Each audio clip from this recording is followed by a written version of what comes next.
हम समझ रहे हैं कक्षा 8 की जो एनसीईआरटी का नया सिलेबस है उसके अनुसार प्रश्नमाला 2 एक चर वाले रैखिक समीकरण। इसमें 2.2 प्रश्नमाला हम कर रहे थे, जिसके 1, 2 और 3 सवाल हमने पहले वीडियो में कर लिए थे।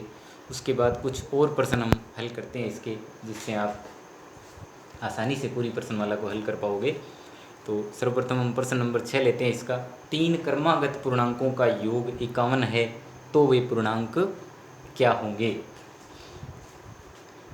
3 consecutive integer add up to 51. What are these integers?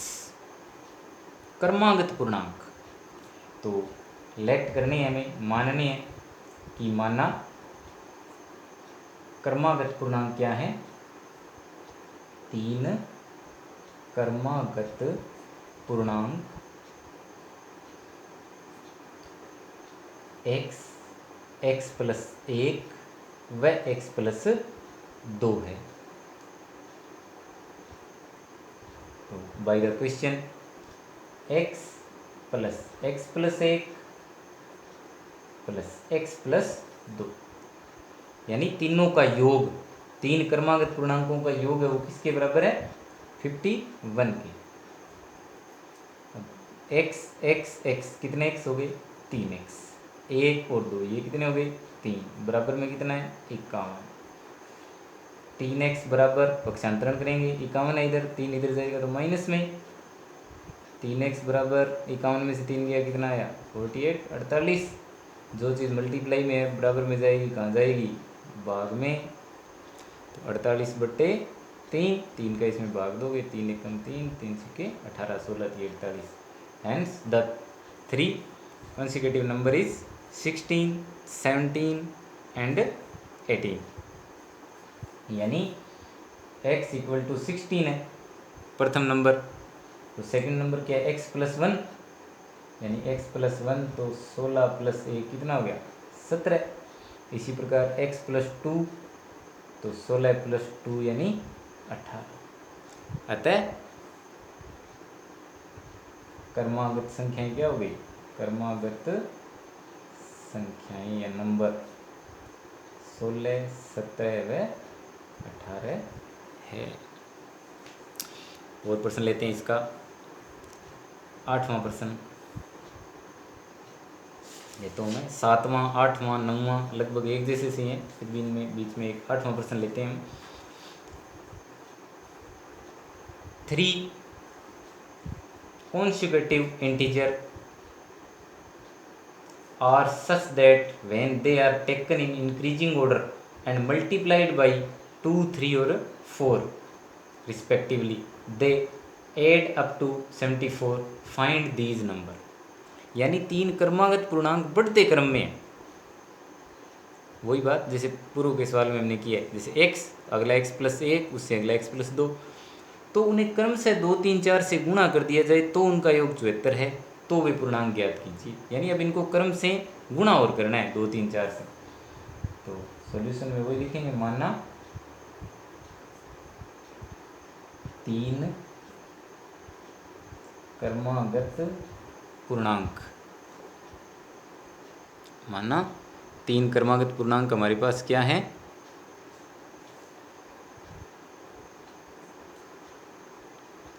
x, x plus 1 व x प्लस 2 हैं। अब by the question, from the question, इसने कहा सबको क्रम से पहले x को किससे गुणा करना है? 2 से, प्लस फिर x प्लस 1 को किससे गुणा करना है? 3 से, फिर x प्लस 2 को किससे गुणा करना है?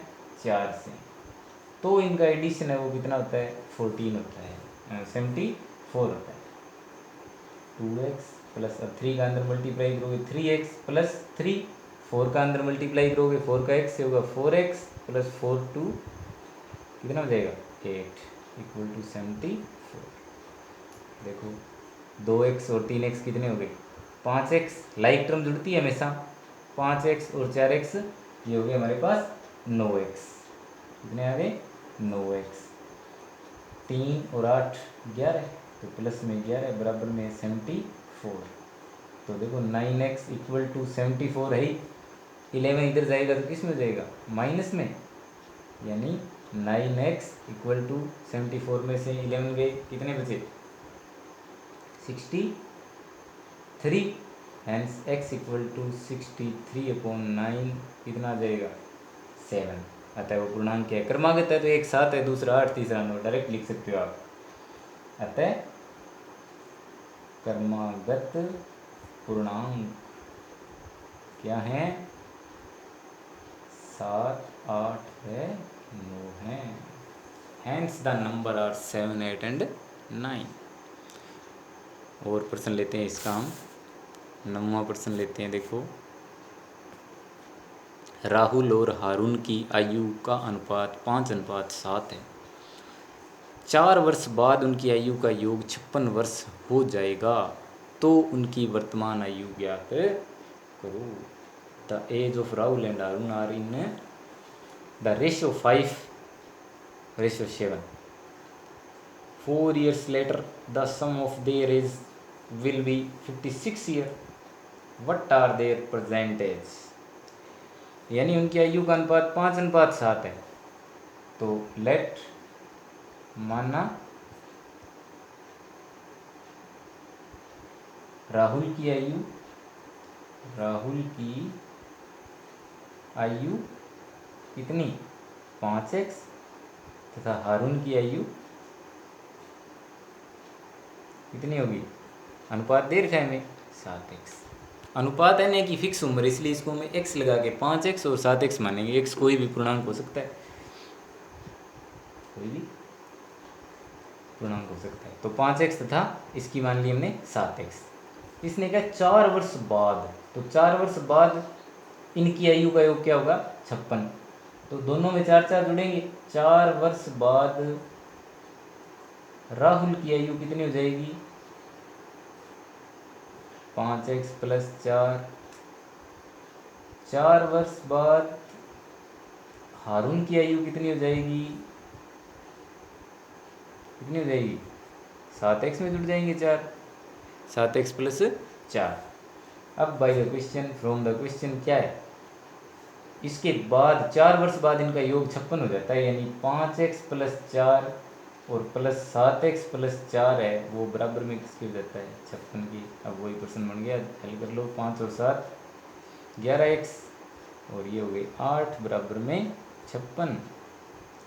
11x बराबर 56 माइनस 8, 56 में से 8 गई, कितने बचेंगे, 48। सॉरी, ये 5x और 7x से 12x बन गई, कितने बन गए, 12x। तो x इक्वल टू 48/12। 12 से इसको काटो, कितना जाएगा, 4 आ जाएगा। 12 चौके 48। तो राहुल की एज कितनी हो गई, राहुल की वर्तमान आयु 5x है, यानी 5 गुणा में 4 कितनी आ गई, 20। हारून की वर्तमान आयु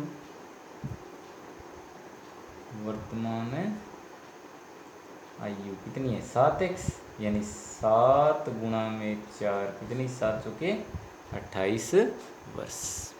इस प्रकार सवालों को बहुत ही आसानी से, मुख्य चीज़ यही है समीकरणों को हल करना। अब इसमें जो कथनों वाले प्रश्न हैं, इनके अंदर हमें पहले समीकरण बनानी होती है, फिर इनको हल करना होता है। तो समीकरणों को हम इस प्रकार आसानी से बना सकते हैं, एक एक स्टेप को देखकर, और फिर इनको हल कर सकते हैं।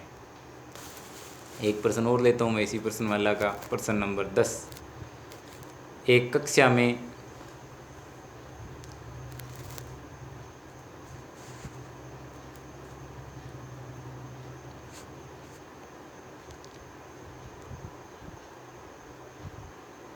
कक्षा में लड़कों व लड़कियों का अनुपात 7:5 है।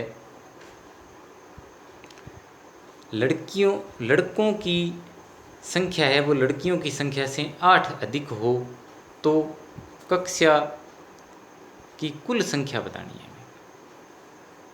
क्या बतानी है, कक्षा की कुल संख्या। तो वही बात है, प्रश्न को देखेंगे हम एक एक स्टेप को। लड़कों व लड़कियों की संख्या का अनुपात 7:5 है।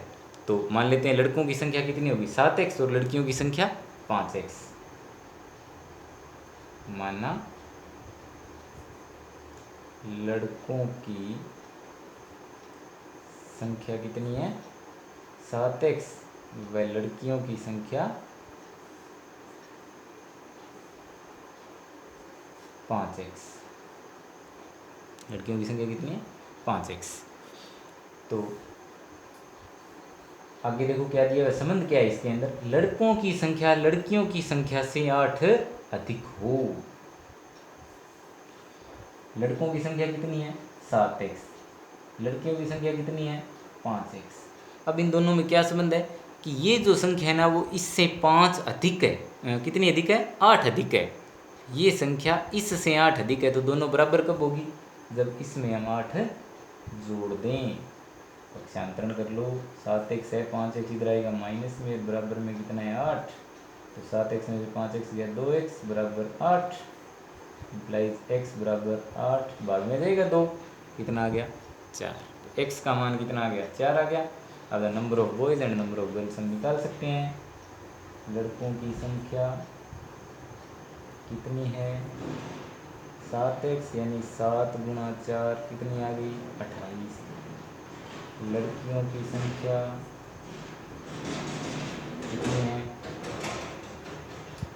कितनी है 5x, तो 5 गुणा 4 यानी 20।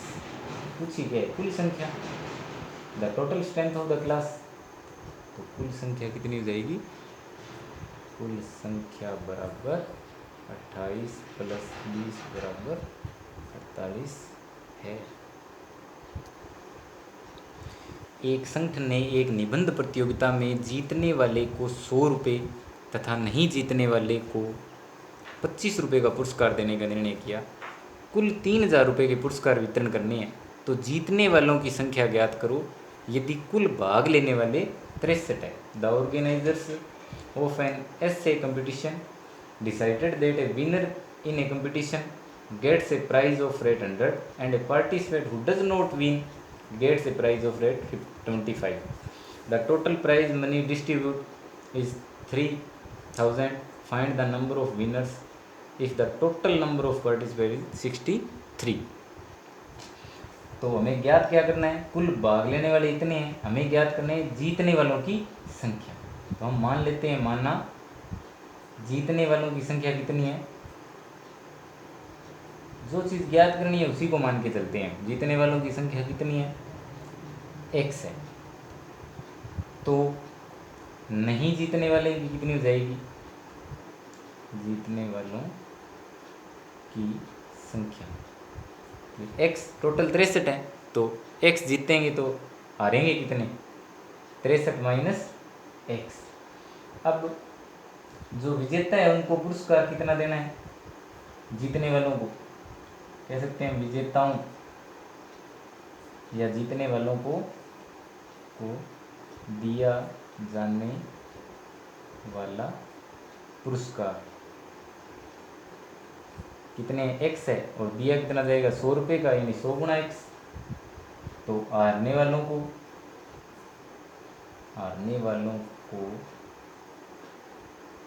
दी जाने वाली राशि कितनी हो जाएगी, दिया जाने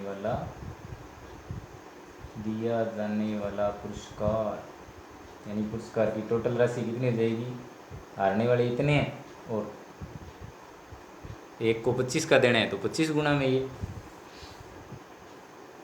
लेकिन कुल राशि कितनी है, कुल पुरस्कार राशि हमें पता है कितनी है 3000 रुपये। तो कुल पुरस्कार राशि हमारे पास कितनी है 3000 रुपये। तो 100x ये राशि जो जीतने वालों को दी जाएगी, प्लस 25 गुणा में 63 माइनस x जो हारने वालों को दी जाएगी, बराबर में किसकी होगी 3000। इसको हल करने पर आपको संख्या प्राप्त हो जाएगी। तो ये 100x ऐसे कैसे, प्लस अब हम 25 को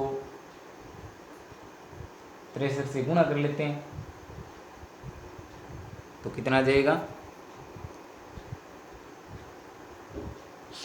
देखो गणना को हम थोड़ा सरल करने के लिए हमें दिखाई दे रहा है कि पूरी संख्या के अंदर 25 का भाग दे सकते हैं। तो यहाँ क्या आ जाएगा 25 चौके 100 प्लस यहाँ सिर्फ यही बच जाएगा 63 माइनस एक्स, और यहाँ इसमें 25 का भाग देंगे तो 25 से कम 25 बचा कितना 25 5 0 25 दूनी 50 0। तो ये आसान होगी यहाँ से गणना पूरे इससे अंदर गुना करने की अपेक्षा। तो ये 4x में से x गया, 3x बराबर 120 है, 63 को इधर लेके जाएंगे तो माइनस में आ जाएगा। 3x बराबर अब 120 में से 63 जाएंगे कितने बचेंगे 57, इम्प्लाइज x बराबर 57/3 भाग दे दो कितना आ गया 19। तो x का मान कितना आ गया 19, यानी विजेताओं की संख्या या जीतने वालों की संख्या, विजेताओं की संख्या बराबर 19 है। हारने वालों की पूछे तो घटा सकते हो आप, क्योंकि टोटल 63 है, बाकी बच जाएगी वो हारने वालों की संख्या आ जाएगी। धन्यवाद।